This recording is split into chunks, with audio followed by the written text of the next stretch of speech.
Makikita natin guys yung dinaanan ng hold upper.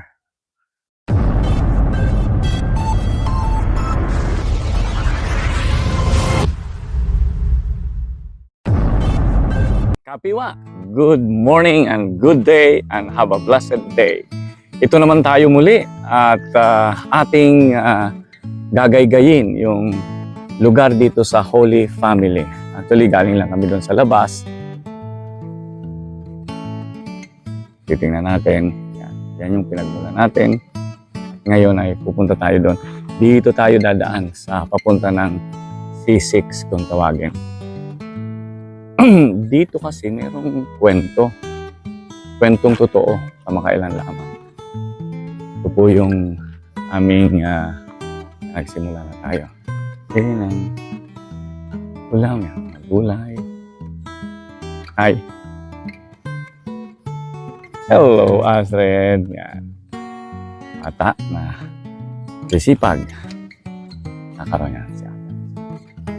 Kung sila ng mas liit na tindahan. At doon na rin kami bumibili ng mga emergency pangulam. Yan. Sinasamahan kami ng aso. Ito yung aso na may kwento dyan. Nakapagkilala niya, talagang sasamahan ka hanggang lumabas kayo doon sa C6. Tunayan yan, tumagal-tagal ka na, kikita niya, ihahatid ka pa kung saan ka pupunta. Iba-iba talaga ang klase ng ugali ng aso. Ito na ngayon yun. Ito yung lugar na isa sa kaibigan nating pastor. Yan sila nakatira. Somewhere sa left side. Ito naman, yung palabas tayo sa yung ark na tinatawag nila. Okay, malapit na tayo doon sa ikukwento ko na recently lamang, mga less than a week. Yan.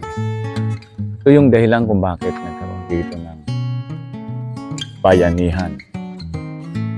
Bayanihan kung tawagin, tabas yung damo para hindi na masyadong masukal. Kasi nga, dahil dun sa kasukalan ng lugar ay maraming mga krimen ang nagaganap.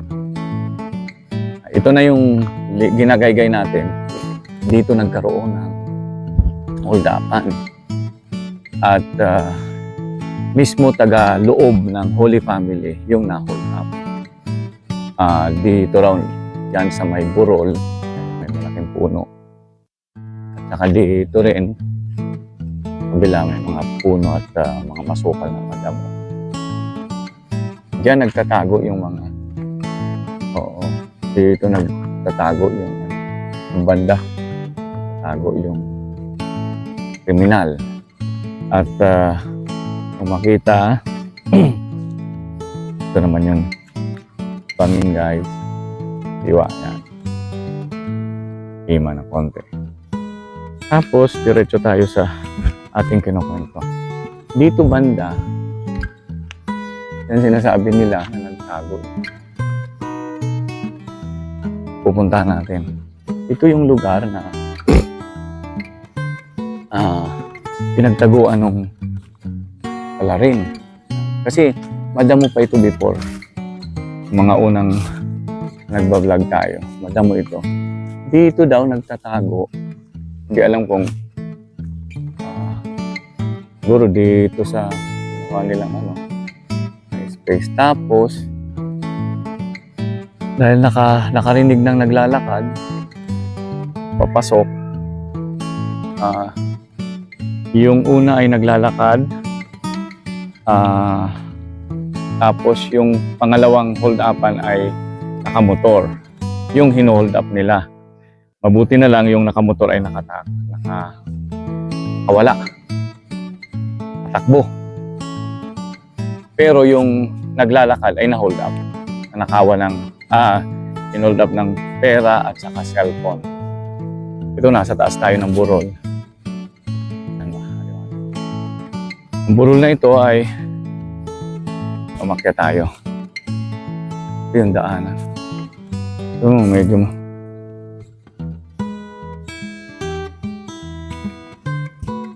anong lugar yan? Nila yan.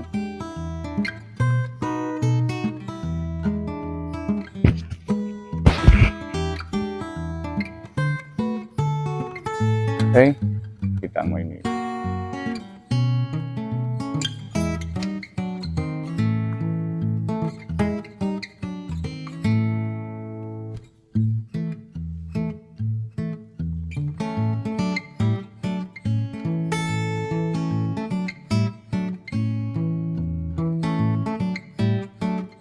Kapiwa, makikita nyo yan. Medyo maliwalas din na ngayon. Sana mga malalaking damo.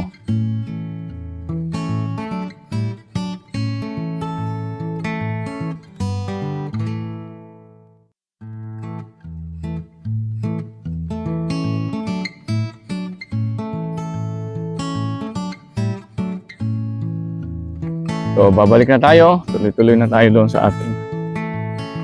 Ayun, yung aso hinanap kami.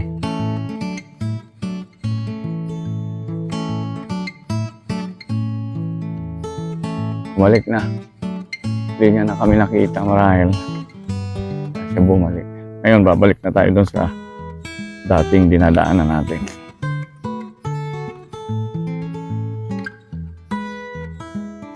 Dito, makikita natin guys, yung dinaanan ng hold upper bago niya i-intercept yung kanyang bibiktimahin. Magkaibang araw, magkaibang gabi. Yung isa ang nauna, tapos yung isa naman dito. Dilim. Oh. Ayan. Liwalas na po.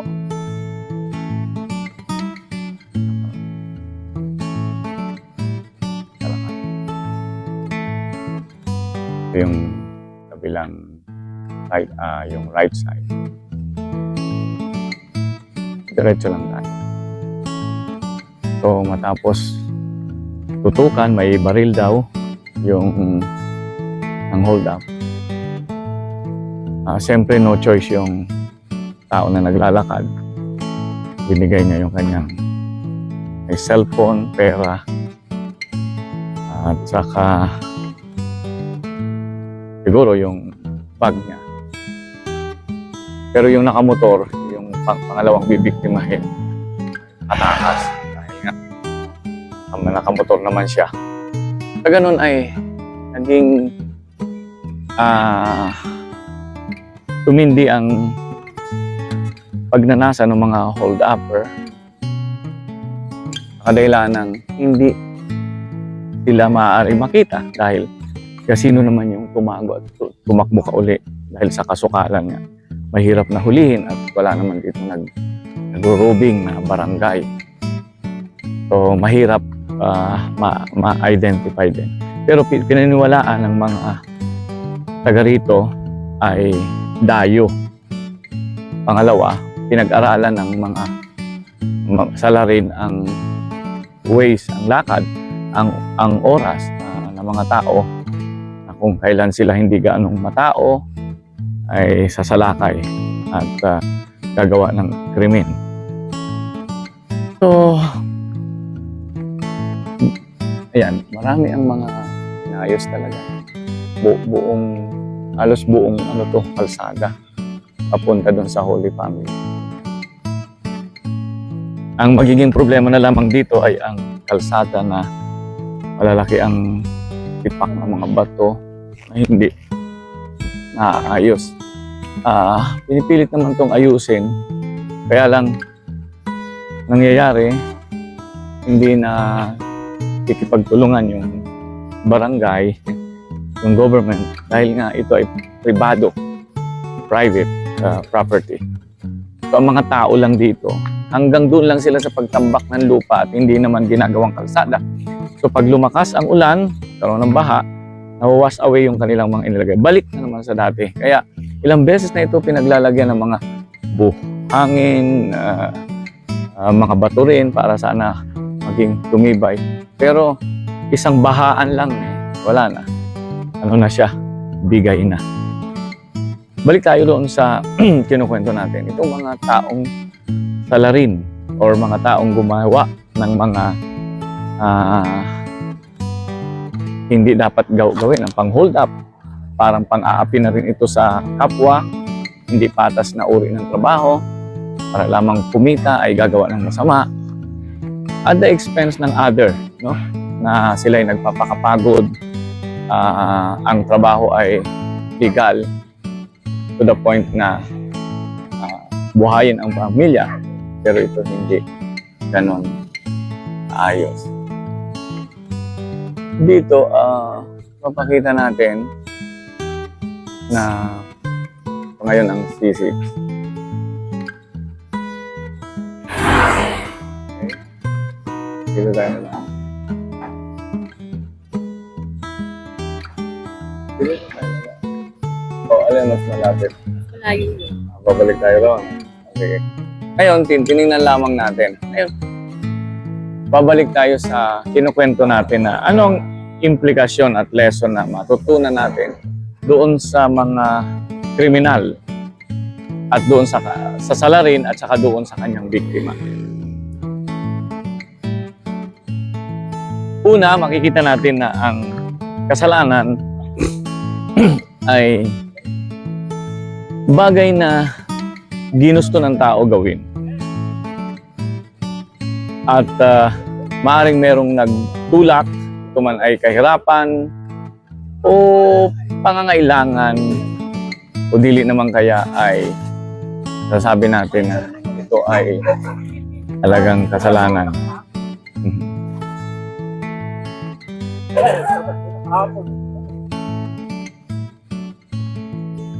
Dito na ipapakita ng tao noong paman ay lumabag sa kasalanan, ginawa para i-meet ang need niya over doon sa tamang gawain or kagustuhan ng Panginoon. And that is sin. Ang kasalanan ay pleasurable for a moment, momentarily, pero ito rin ay magsasadlak sa atin sa kahirapan at higit sa lahat ay sa pagkapahamak. Kung ang nagkataon, yung mga salarin na yon ay nahuli, sila ay makukulong o porosan, baka pa nga bugbugin siya ng taong bayan. May mga nakikita tayo na nag-hold up, tapos yung salarin ay nakasigaw. I mean, yung biktima, not the salarin, nakasigaw, kahingi ng tulong. So, pakinggan ng taong bayan, pinapitan yung salarin o ang akusado or nangidnap or nang hold up, binugbog at bugbog sarado ng iniwan. So, talagang maaari yung ilan tutuluyan. Ganun pa man, yan ang kasalanan. Kapag ikaw ay nagpadala sa kasalanan na siyang nagiging dahilan upang gumawa ka ng masama, maging alipin ka ng kasamaan, at maging sunod-sunuran ka na lamang nito, hindi magtatagal, ikaw ay ipapahamak niya.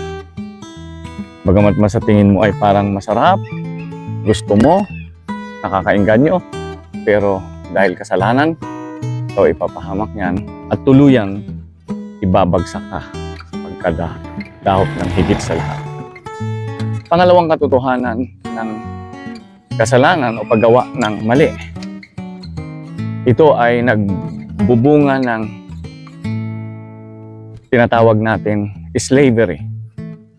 Pagiging alipin, nakalaya ka nga, pero ang totoo, ang puso mo hindi nakalaya, kundi nakakulong ito sa kasamaan. Kasamaan to the point na wala kang magawa, kontrolado ka. Ano ang sinasabi ng salita ng Panginoon? Tayo ay alipin ng kasalanan. Kaya sinusunod natin ang gusto ng kasalanan. Slave tayo, alipin tayo ng kasalanan. Wala tayong magawa. Gumawa ka man ng mabuti, na uuwi sa masama. At ito yung kinai-enjoy natin. Pleasurable for a moment. Alipin na tayo ng kasalanan. Yung mga hold-upper na yan, hindi lamang yan ang hold-up dito. Alam natin na we don't know for sure, no? Pero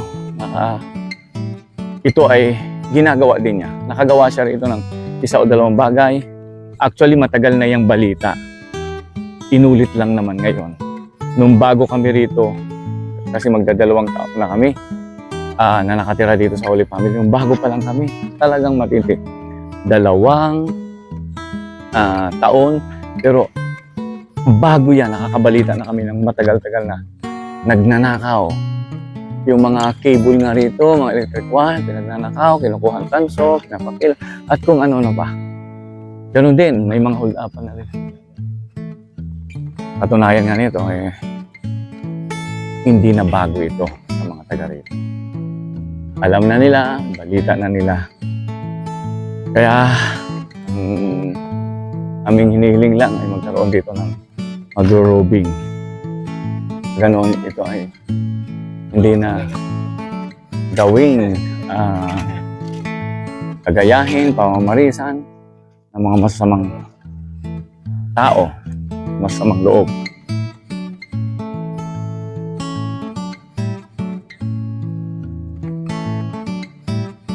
Yan po ang pangalawang lesson na matutunan natin sa pagsasagawa ng kasalanan or kamalian or kasamaan. Pangatlo, walang solusyon. Sa bagay na yan, kung ipagpapatuloy. Mapahamak, hindi lamang sa buhay nito, kundi sa darating. Pero, sa tao walang solusyon, pero sa Diyos merong solusyon. Kung ang sino mang salarin, ang nakagawa, nakaganap, naka-hold up, gumawa ng pagnanakaw at kung ano-ano pa man, ay kanya itong pagsisisihan.